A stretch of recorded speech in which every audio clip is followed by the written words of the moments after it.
Hi everyone, I was going to make another breathing video, but I'm getting the sense that everyone is already getting a little stir crazy. So I figured it might be a nice time to start with a little more active video. Today's video is going to be what I call my warm-up to the warm-up. And I would like to just say before, and I'll say this in front of every video, I hope, that I'm not a doctor, I'm not your medical professional. If you have any medical concerns that your doctor has not okayed you for any movement or exercise, please do not do this. If you do start to feel any shortness of breath or lightheadedness, please sit down. The other thing too is please have some water nearby. Reports been saying that water every 15 minutes helps to clear any potential germs that you might have picked up. So every 15 minutes, a little sip of water. In addition, water does help to prevent cramping after exercise. It's also good to drink in the wintertime because it's cold and it's dry and we don't really feel like drinking, so we probably should be drinking at least some water. All right, so here we go. Let's start with our warm-up to our warm-up. So we're going to be doing this with some breath work and then some actual physical activity. You might want to have a chair or a table nearby that you can use for support. You might have a yoga block, a book, or I have a homemade step stool my brother made for me a long time ago, so I have that.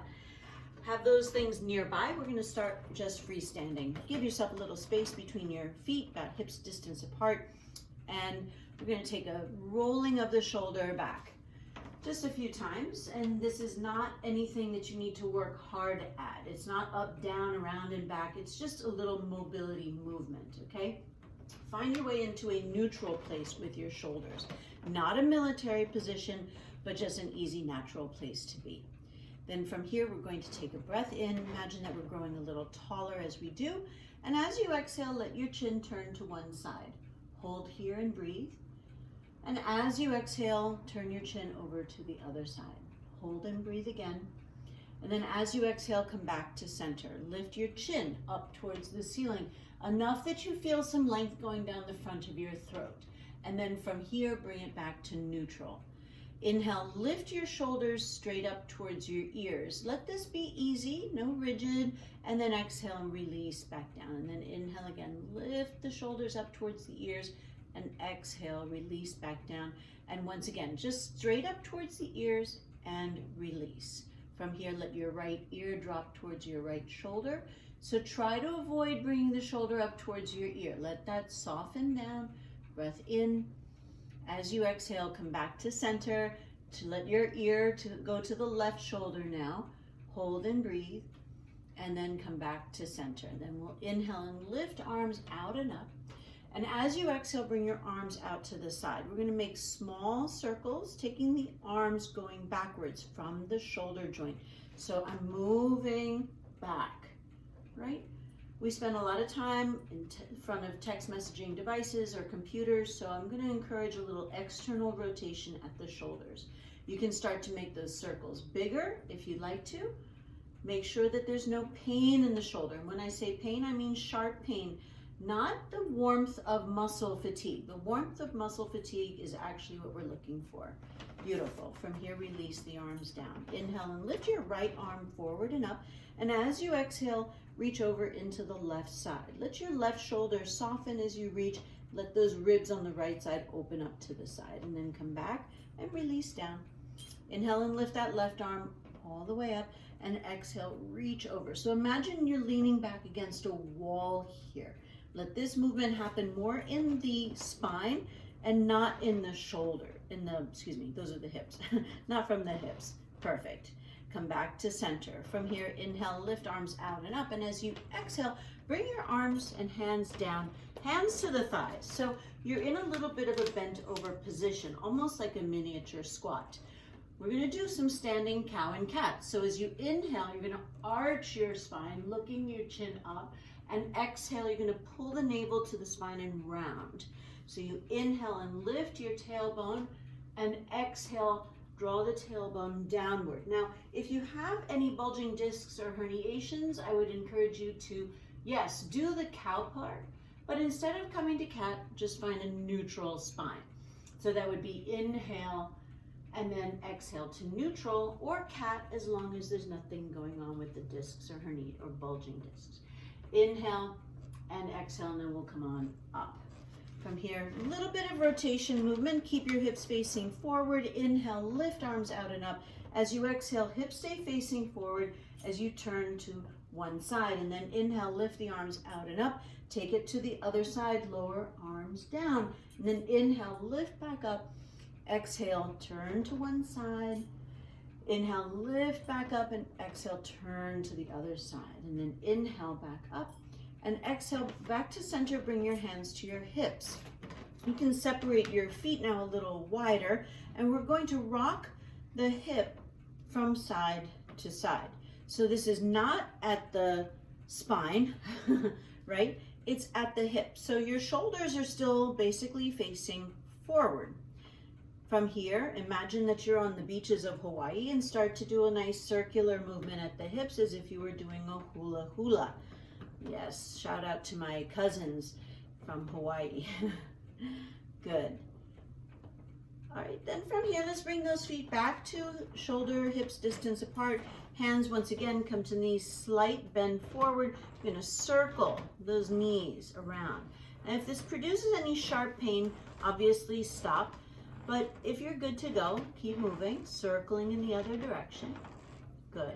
And then we'll come back up, and now we're going to individually move feet. So toes to the right foot, lifting the right heel and down.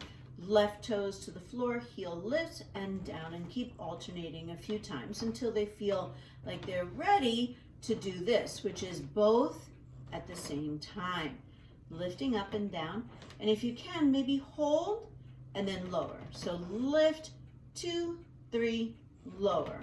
Lift, 2, 3, lower. And keep going. You may start to feel your calf muscles begin to get a little fatigued. That's okay, no extra charge for that. But really what I'm doing is creating also some stability at the ankle joints, right? By working those muscles around there. Beautiful. Okay, so from here we've warmed up at pretty much all the joints. You can add a little circular movement at the wrists. You can kind of circle at the elbows. We've already done the shoulders. So let's move on into some hip and front of the body warm up. Now the reason why I ask you to have a block, blanket, a block or a book, or if you're lucky enough to have a homemade stool, maybe you have a step somewhere in your apartment that you could use. From here, the reason why we want to do that is because if I have both feet on the same floor, then when I want to do some outside movement, I might end up hiking up my hip here, which I prefer not to do. We're not going to start with that. What we're going to start with is leg extensions. So from the forward, I'm going to stand on one leg. I'm going to choose my left leg first, and I'm going to lift my right knee up. Then I'm going to kick forward. So from the side, it looks like this, lifting up and kicking. So I'm moving at the knee joint, and I'm heating up at the hip flexors and quadriceps in particular. Now, you may be concentrating on the effort that you're feeling in the leg that's moving, but luckily for us, the leg that's standing is also getting some work. Now hold here for 5, 4, 3, 2, 1. Then we're going to pulse this leg up. 8, 7. Please be careful not to let your whole body move with this. So the torso stays straight, the navel draws in, and we pulse up. Beautiful. Release back down and switch to the other side. So if you have, you should have space to do that from the other side from where we started. So let's do that.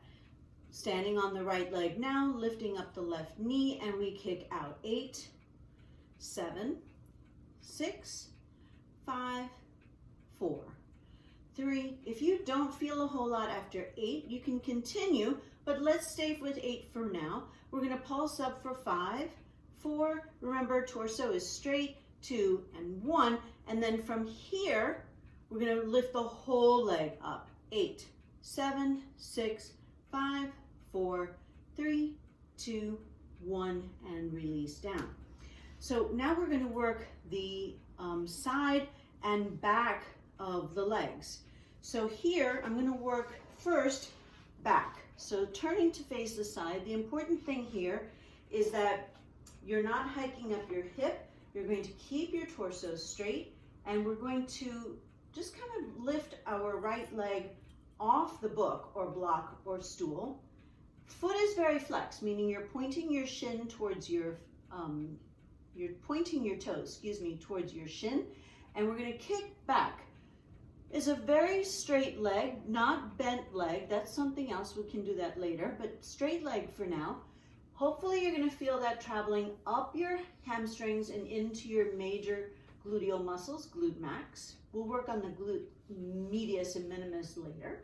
Then from here, hold here. Try not to bow forward as you do this. Instead, keeping that tall spine, you're going to kick back. 8, 7, 6, 5, 4, 3, 2, 1. Let's stay on that standing leg as we now kick out to the side. So just off of that book, block, or stool.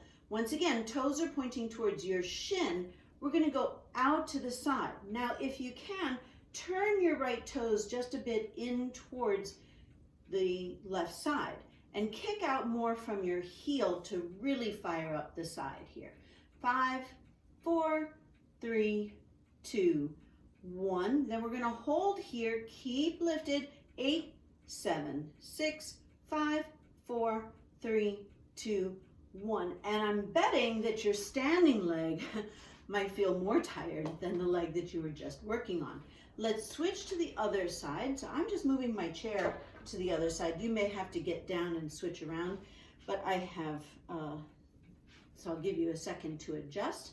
Once again, we're going to turn towards that supportive piece of furniture, whatever it is, and bring the left leg now just ready to move.